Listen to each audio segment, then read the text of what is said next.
les tensions ne cessent de monter autour de Taïwan, attisées par les États-Unis qui, pourtant, ont reconnu la souveraineté de la République populaire de Chine sur l'île. Récemment, 4 Français parmi ceux qui s'intéressent à la question de Taïwan ont exprimé leur point de vue sur le sujet.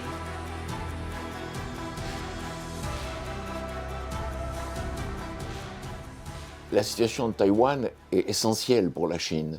D'abord, il y a l'histoire longue, 3000 ans d'histoire. Il y a en 1683, les Qing qui battent les Zheng. Et à ce moment-là, Taïwan se peuple.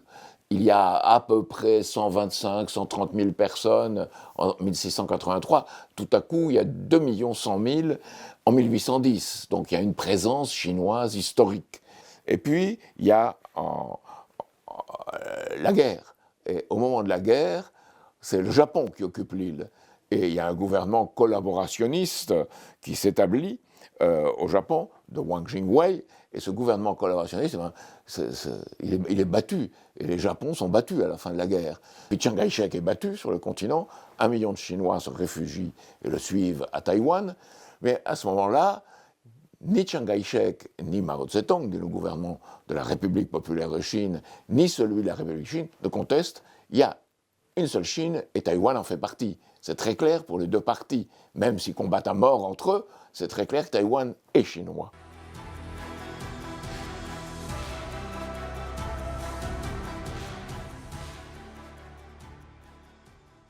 Alors, la question de Taïwan est si importante parce que c'est à la fois une construction historique et la souveraineté nationale de la Chine, qu'elle a toujours réaffirmée. L'ONU a reconnu en 1971 que c'était la Chine, le gouvernement de la République populaire de Chine, qui était le pouvoir à Taïwan. Chiang Kai-shek, les nationalistes ont été chassés de l'ONU en 1971. Mais auparavant, De Gaulle, en 1964, a reconnu, en janvier, l'existence d'une Chine. Et la déclaration commune du 27 janvier 1964 dit clairement « La reconnaissance de la République populaire de Chine, je lis, la reconnaissance de la République populaire de Chine comme seul gouvernement légal représentant de tout le peuple chinois. » Le 10 février 1964, Chiang Kai-shek rompt avec la France les relations diplomatiques.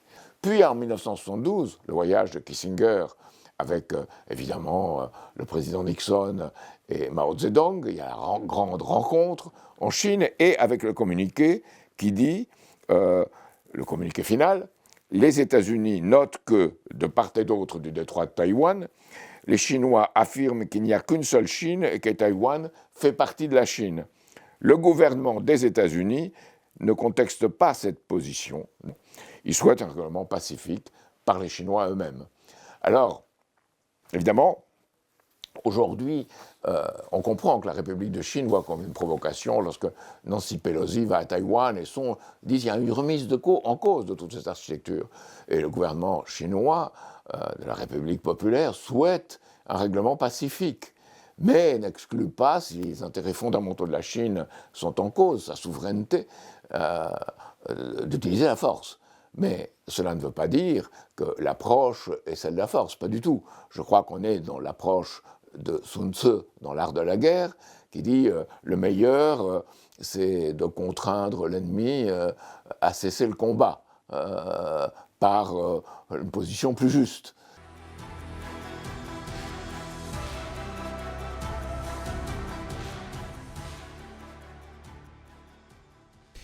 À partir du moment où les dirigeants de Taïwan ont décidé d'installer des armes américaines sur l'île, il est impossible pour la Chine en fait, de laisser faire, pour Pékin de laisser installer des armes à moins de 200 km de ses frontières.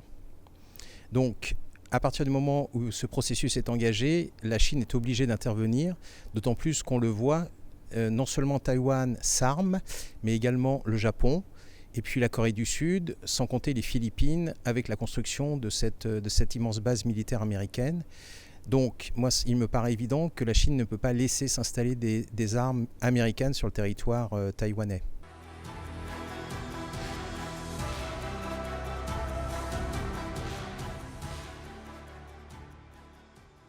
tant qu'il y aura les Américains au milieu, il est impossible qu'il y ait la paix entre Taïwan et la Chine. Donc en fait, les Américains ne veulent pas d'une négociation de paix entre les deux parties.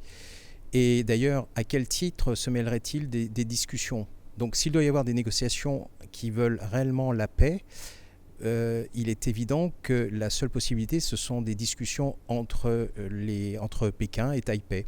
Et d'ailleurs, je ne vois pas comment Taïwan peut penser que les Américains la protégeront de quoi que ce soit en étant à plus de 11 000 kilomètres.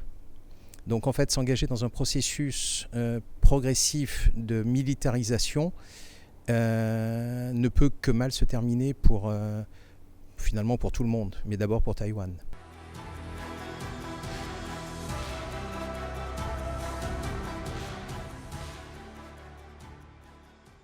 Oui, non seulement ils continuent, mais en fait, selon les dernières informations, ils veulent même accélérer. Et je dirais, le problème, c'est que Taïwan devient un point de frottement de ce qui est le pire de la pensée géopolitique, c'est-à-dire un jeu à somme nulle où il n'y a qu'un gagnant qui rafle la mise au détriment des autres. Et les États-Unis, qui depuis des années ont une politique de création monétaire à partir de rien, qui sont le pays le plus endetté du monde, qui sont quasiment en faillite, il y a une course à l'affrontement, on le voit partout dans le monde, ce n'est pas seulement avec Taïwan, avec la Chine, mais dans la mesure que la Chine, avec les BRICS, avec la Russie, avec l'Inde, ont émergé et sont en train de constituer un pôle, une alternative pour la paix au niveau mondial, et même le début d'une dédollarisation du monde, c'est-à-dire les bases d'un nouvel ordre économique mondial plus juste, basé sur le droit international fixé par les Nations Unies. De ce point de vue-là, quelque part, la Chine devient, je dirais, presque l'homme à abattre. Et donc on l'a vu, M. Stoltenberg est allé au Japon. Le Japon a doublé son budget militaire. Aux Philippines, en fait, les États-Unis vont construire 4 bases aux Philippines. Donc il y a toute une course, un peu comme l'OTAN qui s'est tendue en direction de la frontière de la Russie. C'est-à-dire que ce n'est pas seulement Taïwan est pris en otage, en fait. Cette relation Taïwan-Chine, elle est actuellement prise en otage par une volonté d'affrontement global. Et ça, c'est vraiment... Il faut absolument que la Chine, ni Taïwan, ni la Chine continentale, tombent dans le piège et qu'ensemble, dans le cadre d'un vouloir vivre en commun et d'un avenir partagé, qu'on redéfinit les objectifs d'une coopération pacifique entre Taïwan et la Chine continentale, y compris avec les États-Unis.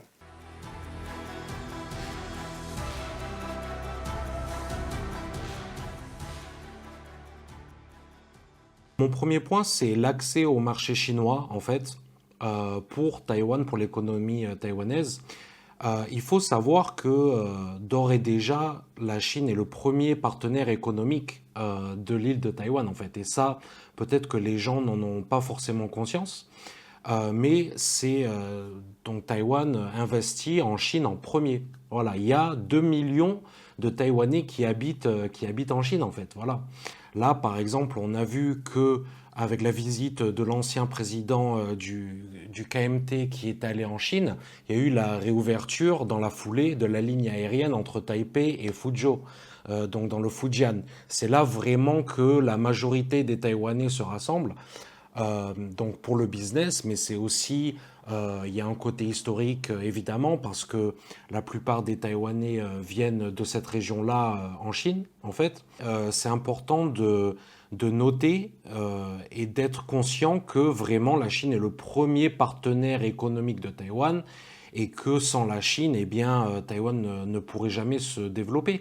Puis aussi, il y a tout un effet culturel. Un effet, comme quoi c'est la même famille, etc. Donc ils se comprennent en fait. Donc c'est forcément mieux de faire du business avec quelqu'un que tu connais, que tu comprends, malgré les différends. Ensuite, les investissements, numéro 2.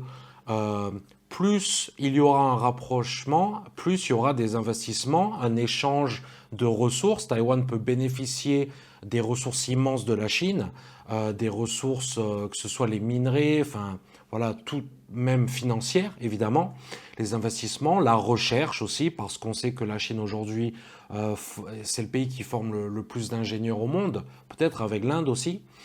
Et en troisième point, j'ai mis la stabilité économique. Donc évidemment qu'une région apaisée, ça ramènera plus de stabilité.